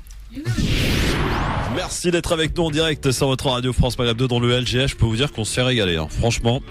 Très très bonne pâtisserie en tout cas qui nous a été apportée, offerte par Délices de Ness qui était avec nous, qui a participé au Roi du Gâteau. Elle a été en finale, elle a perdu en finale et elle va, je peux vous le dire, elle nous l'a dit, elle va faire la saison 3 de Le Roi du Gâteau sur M6. Donc on sera là évidemment pour l'encourager. On a eu à déguster avec Rudy des très très bonnes pâtisseries. Et ça fait du bien aux papilles, comme on dit.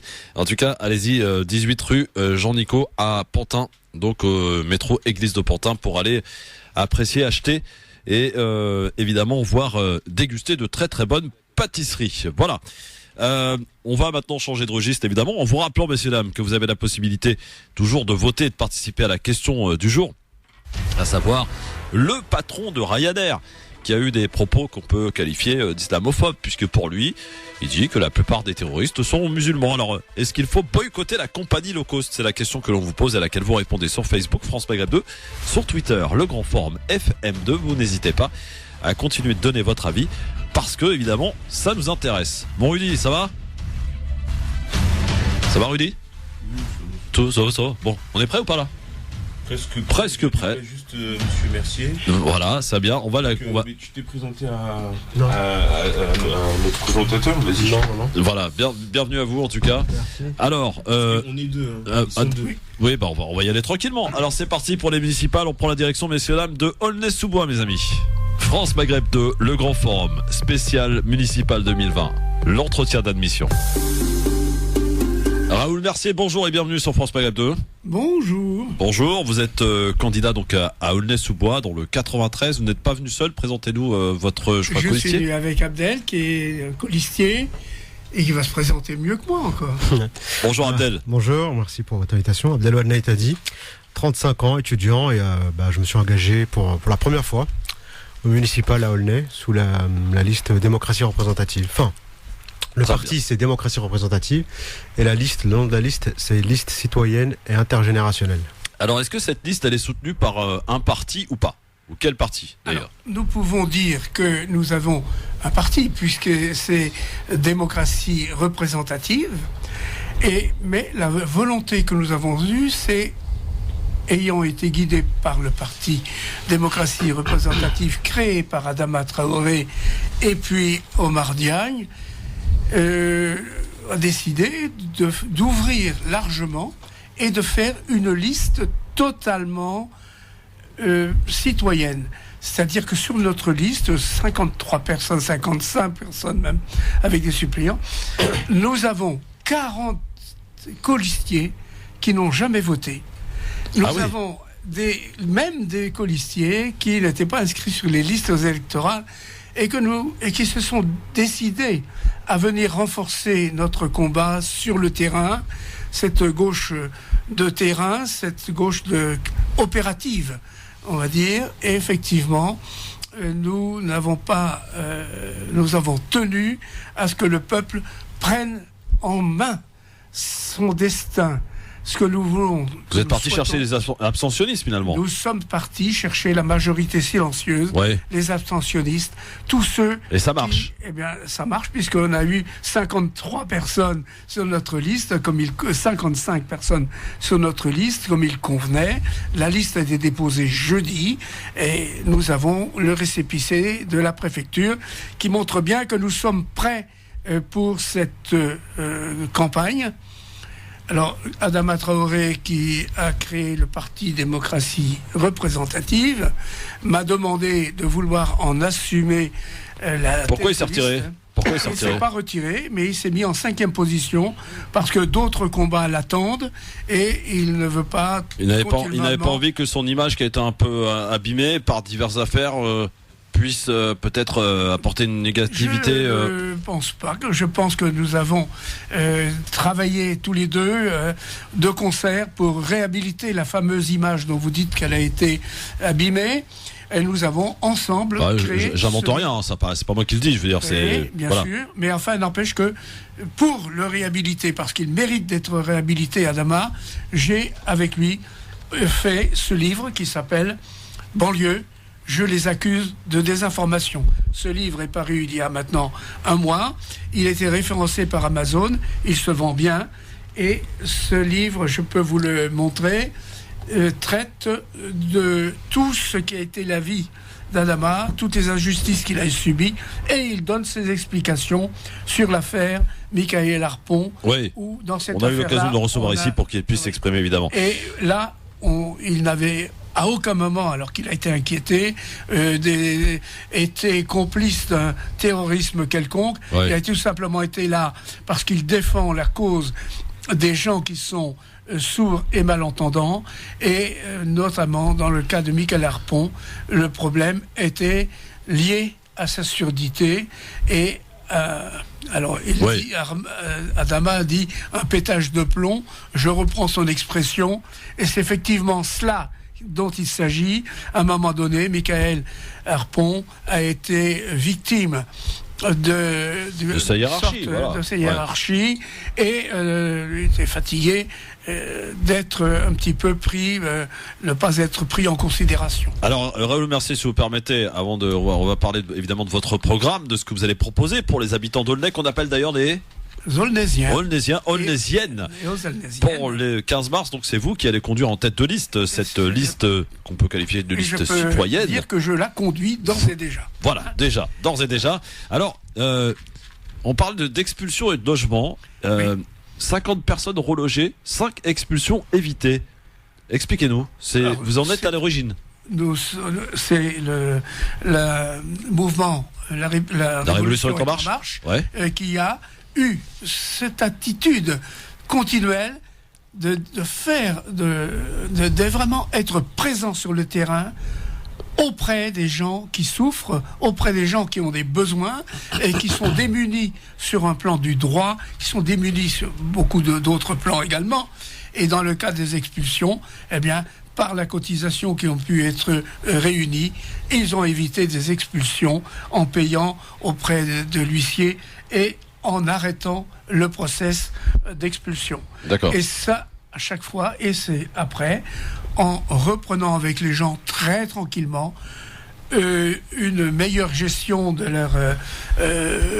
leur vie quotidienne, eh bien, les gens ont fini par faire une meilleure gestion, comme je le disais, et payer régulièrement leur loyer et ne plus être en situation d'être expulsable. Et ça aussi, c'est à l'actif de l'association que Adama a construit. Alors, il y a de l'originalité quand même dans ce que vous proposez. Par exemple, ce qui a été fait, je ne sais pas, la mise en place d'échanges entre voisins. Échange de logements entre voisins pour répondre à la longue attente qui peut aller jusqu'à 10 ans, évidemment, ça on le sait. Alors là ici c'est tout simple, hein. Vous savez bien comme moi que dans une famille la démographie change, les parents vieillissent, les enfants s'en vont, le logement de 5 pièces ou 4 pièces devient trop grand et inadapté et puis en même temps coûteux pour un couple ou des personnes qui se retrouvent seules. Et dans le même temps, vous avez une famille qui loge dans un 2 pièces ou dans un espace, disons, restreint. Alors à ce moment-là, on propose avec le bailleur des échanges, de telle sorte que la personne qui a besoin d'un 4 pièces puisse occuper la 4 pièces trop grand d'un côté, et puis qu'il puisse remettre de l'autre côté un logement plus modeste pour la personne qui est seule ou qui est en couple. Très bien. Alors en matière de sécurité, c'est très important parce que c'est une affaire qu'on a eu à relayer ici, l'affaire Yacine. Suite au décès de Yacine, vous avez accompagné sa famille afin d'obtenir des informations sur le déroulement de l'enquête ainsi que le rapport d'autopsie. Où en est-on aujourd'hui sur cette affaire ? Écoutez, point mort, hein. Rien n'a bougé. On attend en fait l'instruction. Personne, je connais très bien Madame Travelsi, j'habite le même immeuble qu'elle, Madame Travelsi, la maman de Yacine. Bon, jusqu'à maintenant, on n'a aucune... l'enquête continue. Et, que faut-il faire pour vous, Raoul Mercier, Abdel également, qui peut prendre la parole, que faut-il faire en matière de sécurité ? Je sais que vous avez plusieurs cités, notamment une cité très connue à Aulnay-sous-Bois, pour que les choses s'apaisent et que ce rapport police-jeunes issus des quartiers puisse peut-être connaître un peu plus de répit, je veux dire, une tranquillité. Oui. Alors c'est pas simplement, si tu veux, si vous voulez, pardon, le rapport police-jeune, c'est police-population. Alors, les jeunes, il n'y a pas que des jeunes qui habitent dans le quartier. Non, mais on va dire que principalement, il y a beaucoup de problèmes entre les jeunes et la police. Voilà. Et pas seulement. Les jeunes, c'est la partie, c'est en grosse partie, c'est vrai que c'est les jeunes, mais c'est général. Oui. Donc, qu'est-ce que vous proposez, vous, pour essayer de trouver une solution à ce problème qui existe et qui perdure depuis de nombreuses années ? Ce qu'on proposait, c'est déjà apaiser les rapports police-population, c'est faire des lieux d'échange où justement les jeunes puissent, les gens de manière générale puissent rencontrer la police, voir comment ça fonctionne, connaître l'institution policière tout simplement. Vous êtes favorable à une police municipale, vous ? On a une police municipale. Non, mais est-ce que vous y êtes favorable ? Bien sûr. Si vous êtes aux commandes demain de la mairie d'Aulnay, est-ce que vous la maintenez ? Bien sûr, police armée ou pas ? Armée, pour l'instant, je pense qu'on n'en a pas vraiment besoin. Bon, la police, il se trouve qu'il y a la police municipale d'Aulnay maintenant, et plutôt bien dotée en armement. Mais est-ce qu'il la faut ? Je veux dire, on est quand même dans une ville où on n'a pas une délinquance et une criminalité galopant, qui est pas très très élevé, donc on n'a vraiment pas besoin. Ça, c'est juste des effets d'annonce de certains de notre maire, malheureusement, qui dans un but électoraliste et aussi pour avoir un peu une image médiatique, une sorte de soldat qui combat la criminalité veut se faire connaître, mais sinon on n'a pas une criminalité ou une délinquance plus élevée qu'ailleurs. Oui, bien sûr. Mais au contraire, je pense que ce qui s'est passé, c'est que si vous vous souvenez bien, il y a maintenant 3 ans, on a eu quand même Théodore Louaka qui s'est fait matraquer. Et là, c'est justement, là c'est pas la police municipale, mais c'était la police nationale, matraquée. Je dis matraquée parce que le mot est pas faible, non plus. Oui, le mot est faible, effectivement. Mais on a vraiment envie que... Moi, je me souviens, par exemple, j'ai 35 ans, mais je me souviens d'une époque où on avait alors ça, c'est ceux qui sont plus âgés que moi, mais ce qu'ils faisaient, les étés, ils participaient au raid d'aventure. C'est-à-dire qu'ils allaient en vacances pendant 10 jours, 15 jours avec des policiers du raid. Et donc il y avait quand même un mélange police-population, ils se connaissaient. On a eu, je vais pas revenir, on a eu la police de proximité qui a été supprimée par Nicolas Sarkozy à son arrivée en 2002 à l'intérieur. Et ce qu'on a depuis, on paye les conséquences de ces politiques. On a des policiers qu'on envoie, parfois qui sont volontaires, qui veulent aller dans les quartiers là où on ne veut pas aller, dans les villes là où on ne veut pas aller. C'est un peu comme l'enseignement supérieur. on envoie les moins expérimentés, donc moins bien payés. Ouais. Ils y vont parfois à reculons. Enfin, le constat, on le connaît. Maintenant, le constat, on le connaît. Je veux dire, c'est quelque chose qu'on sait. Abdel Raoul Mercier, il faut qu'on aille vite parce que le temps passe très vite, hein, et il faut qu'on aborde quand même pas mal de sujets. En matière d'éducation, qu'est-ce que vous proposez pour les Aulnaisiennes et Aulnaisiens qui auront ce choix à faire, à voter pour vous le 15 mars prochain? Il y a pas mal de choses intéressantes, mais j'aimerais que vous nous en parliez rapidement. Alors, point de vue éducation, ça sera là, sur ce sujet-là, où on veut absolument mettre le paquet. Et il y a une première condition pour que tout fonctionne, c'est de créer les conditions pour que les parents soient beaucoup mieux associés à l'éducation des enfants. Ce qui se passe à l'heure actuelle, c'est que on a un peu le sentiment que les parents désertent leur métier par méconnaissance peut-être d'éducateurs. Ouais. Et donc ça va être notre grand chapitre pour que effectivement nous ayons il faut du contact. Là encore, nous sommes dans le cadre d'une démocratie participative, représentative, où partout, il faut mettre du dialogue. Partout, il faut créer les conditions pour de la compréhension, de la mutualisation des efforts, la mobilisation de l'ensemble du milieu éducatif.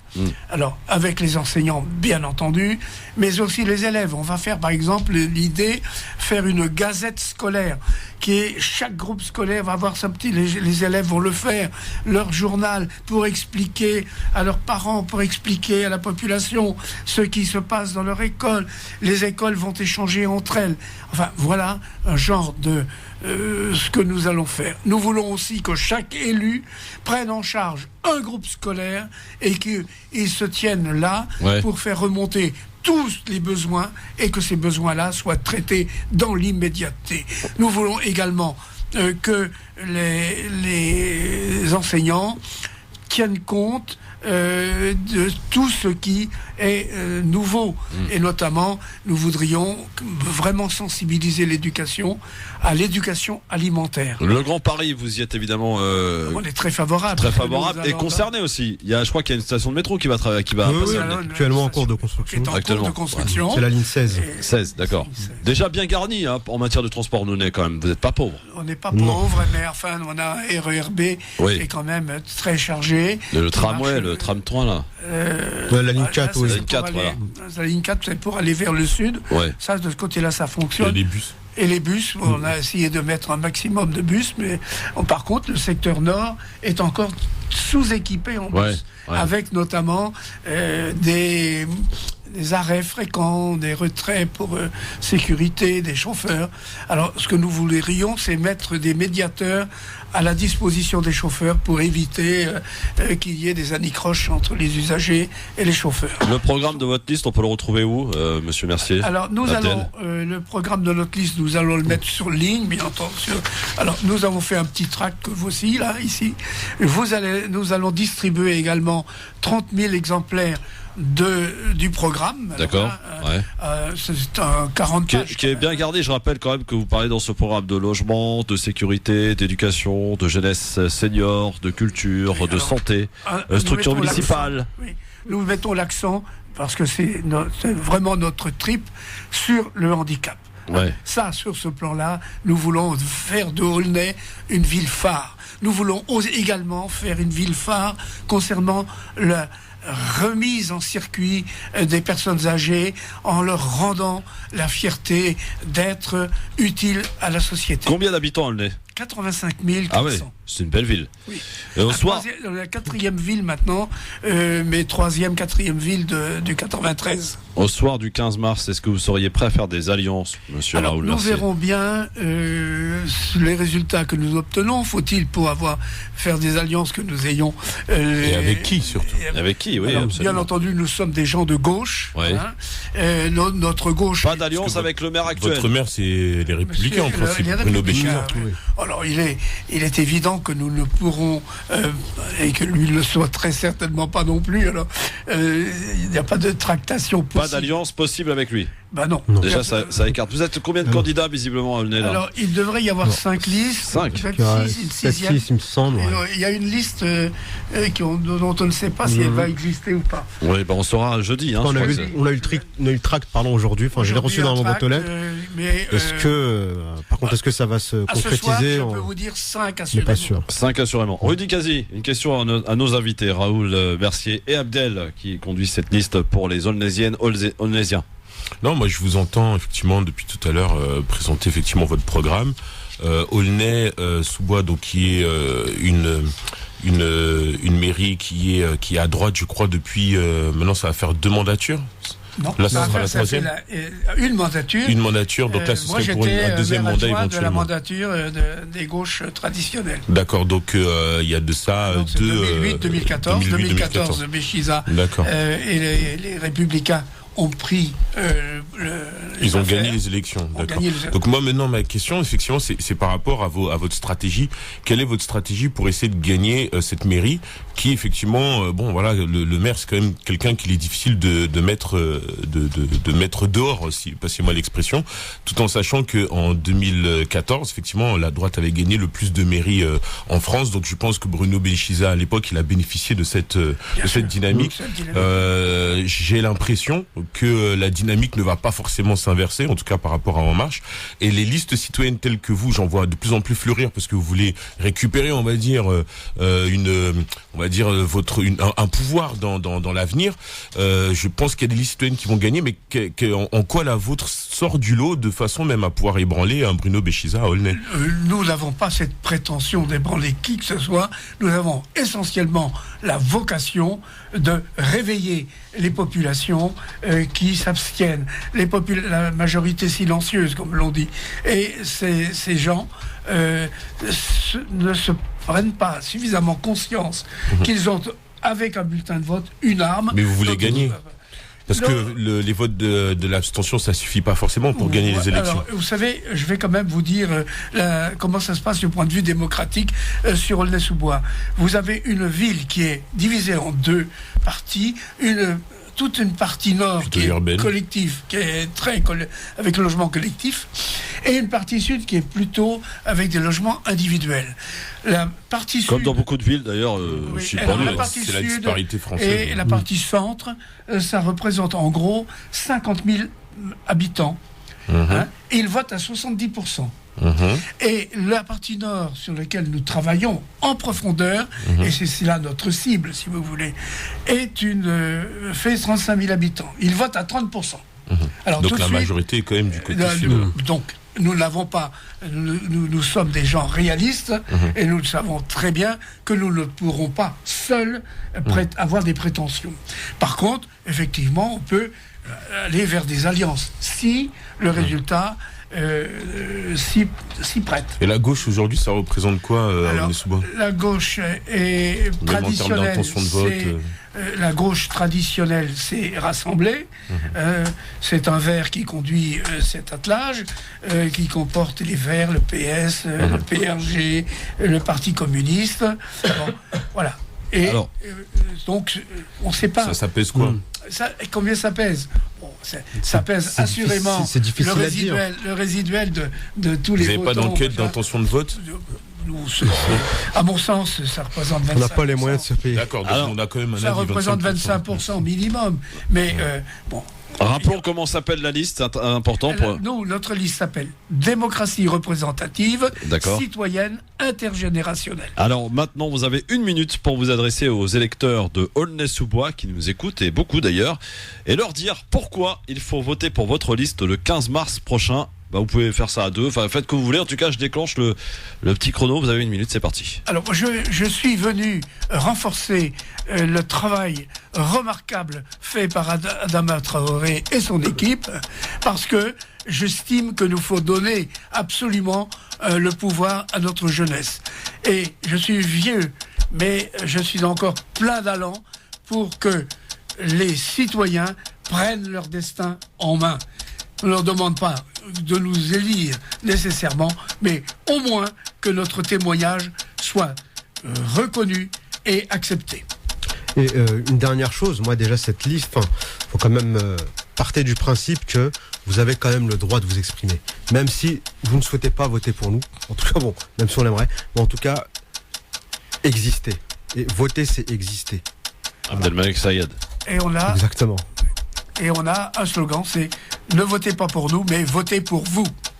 C'est pas mal. Merci beaucoup à tous les deux et bonne chance pour le 15 mars prochain. Donc pour cette liste que vous conduisez du côté de Aulnay-sous-Bois. Dans un instant, c'est Ils ont osé. Eh oui, Jean-Michel Blanquer a osé. À tout de suite.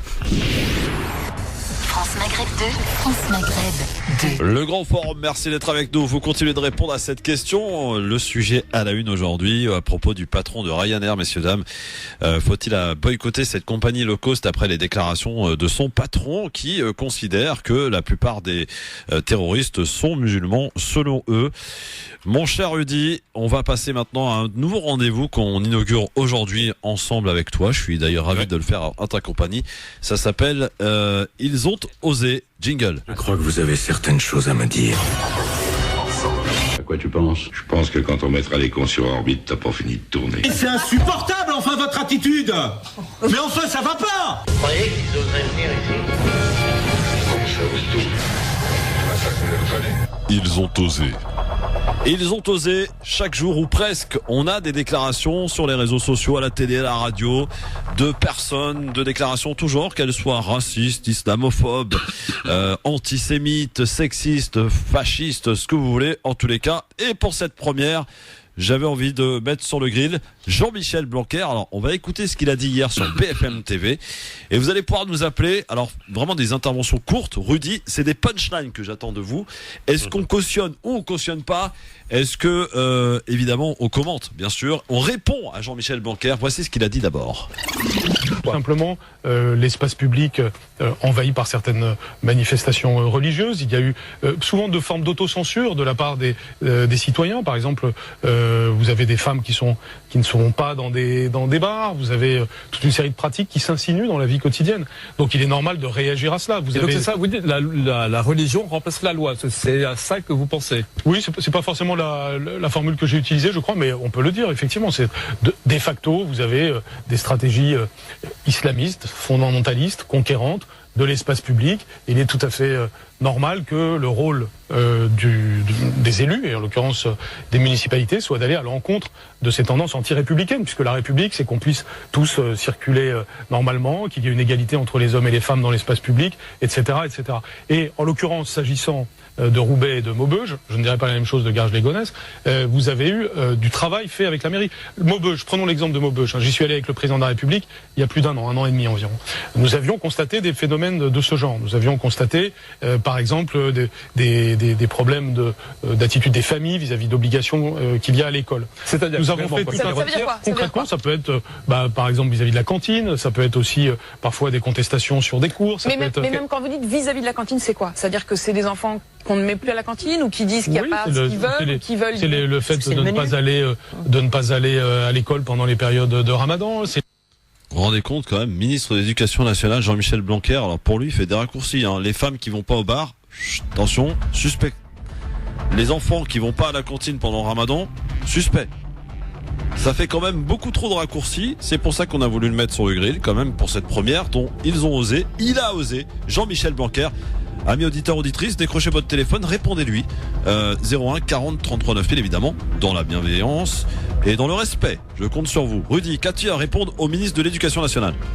Il n'est pas à son premier coup d'essai, mais je dirais que c'est pas un coup d'éclat. Effectivement, des raccourcis un petit peu, pour le coup, vraiment très très très courts. En l'occurrence, que des enfants qui soient de confession musulmane qui n'aillent pas à la cantine pendant le Ramadan, écoutez, ça me paraît un peu logique, effectivement. Maintenant, après, la réflexion qu'on doit mener sur la foi dans l'espace public, mais en réalité, si d'un côté, effectivement, les cultes ne doivent pas se prononcer sur la politique, en tout cas à mener dans le pays, vice versa, la politique, et c'est la laïcité, la loi de la laïcité qui le dit, la politique n'a pas à se prononcer effectivement sur la foi des uns et des autres. Bon, très bien. Réponse de Rudy Kazi à Jean-Michel Blanquer. Manji de Marseille, qu'a-t-il à répondre à Jean-Michel Blanquer? Bonjour à tous les éditeurs, bonjour Christophe, bonjour tout le monde. Bonjour. Évidemment, comme il a dit ton intervenant, n'est pas sans codicer, c'est pas un scoop. Ta réponse, Manji. Qu'as-tu à lui répondre?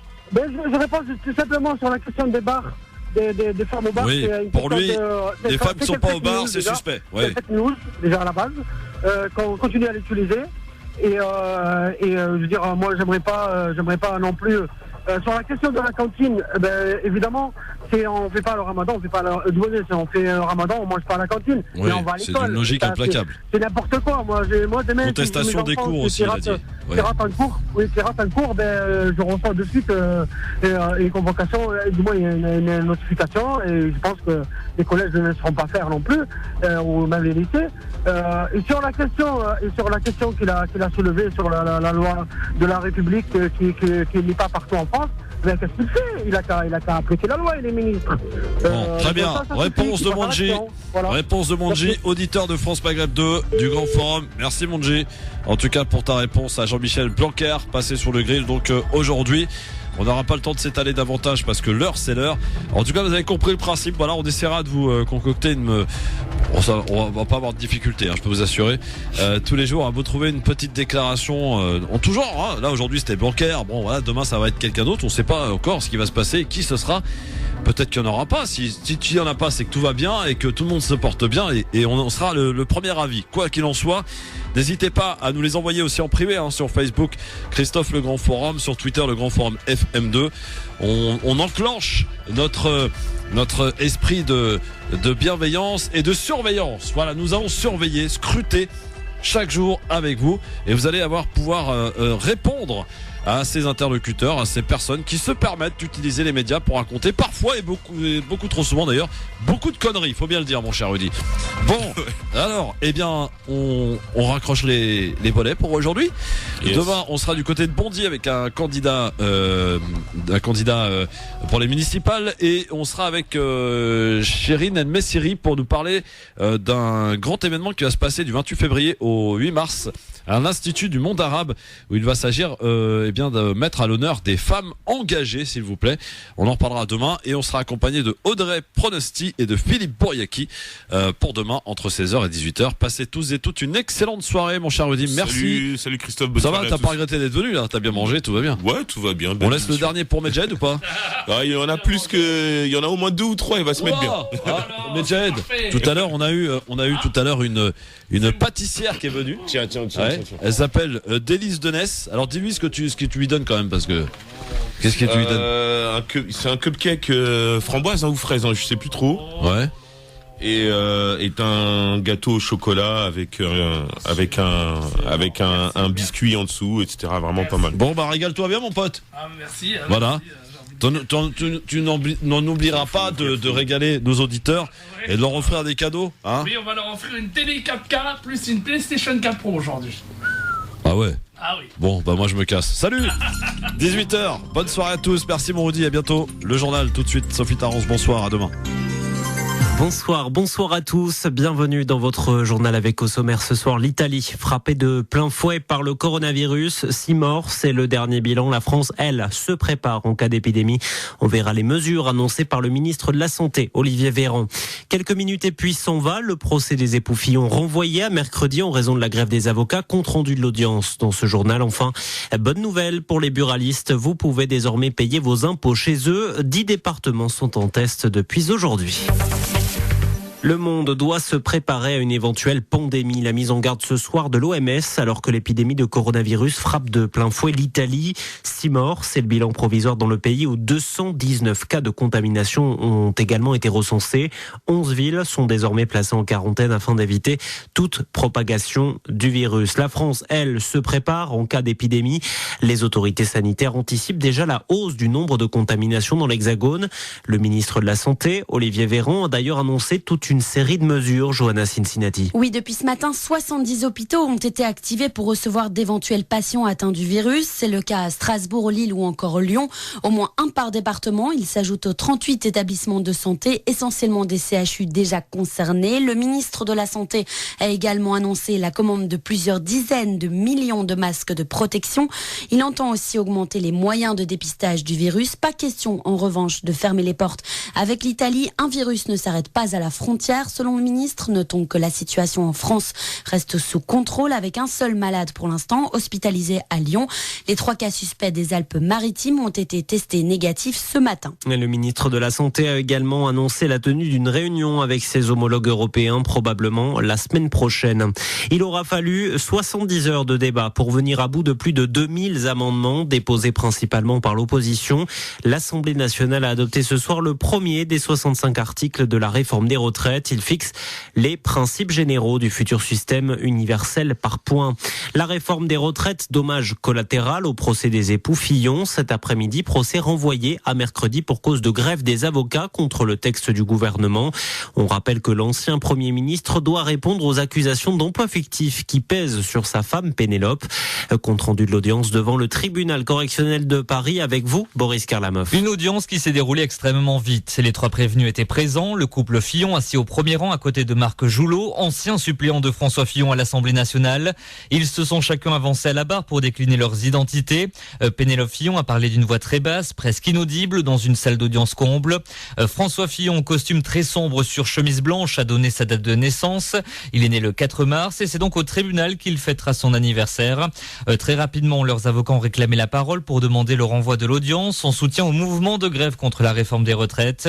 Le tribunal s'est ensuite retiré assez brièvement, 3 minutes pour délibérer, et a donc décidé d'accorder ce renvoi à mercredi prochain. Boris Karlamov depuis le tribunal correctionnel de Paris. Elle n'aura même pas attendu la fin de son mandat. La directrice générale d'Engie, Isabelle Kocher, quitte aujourd'hui son poste qu'elle occupait depuis 4 ans. Son contrat se terminait au mois de mai. Il n'avait pas été renouvelé il y a quelques jours. Payez vos impôts chez le buraliste. C'est possible depuis aujourd'hui dans 10 départements tests. Ça concerne notamment la Corrèze, le Gard, le Vaucluse et les Yvelines. Une mesure qui doit simplifier la vie des Français, selon le ministre de l'Action et des Comptes Publics, Gérald Darmanin. Une mesure qui doit permettre aussi de diversifier l'activité des buralistes. Une bonne nouvelle pour Philippe Coy, président de la Confédération des buralistes de France, même si ça n'est pas très nouveau. Vous savez qu'un buraliste est également préposé à l'administration et commerçant. Et depuis des lustres, le buraliste encaisse des fiscalités. Il y a à peu près une vingtaine d'années, vous veniez acheter votre vignette automobile chez un buraliste. Et aujourd'hui, vous payerez tous vos impôts locaux et nationaux, vos frais de cantine.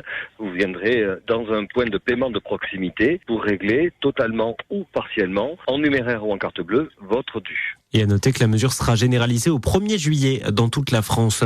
À l'étranger, une voiture fonce dans la foule en Allemagne. Bilan, au moins 10 personnes blessées. Ça s'est passé cet après-midi lors d'un carnaval à Volkmarsum, au centre du pays. Le conducteur du véhicule a été interpellé, indique la police. Pas plus de précision pour l'instant. Donald Trump en Inde, une visite de 2 jours pour le président américain qui effectue son premier déplacement officiel dans le pays.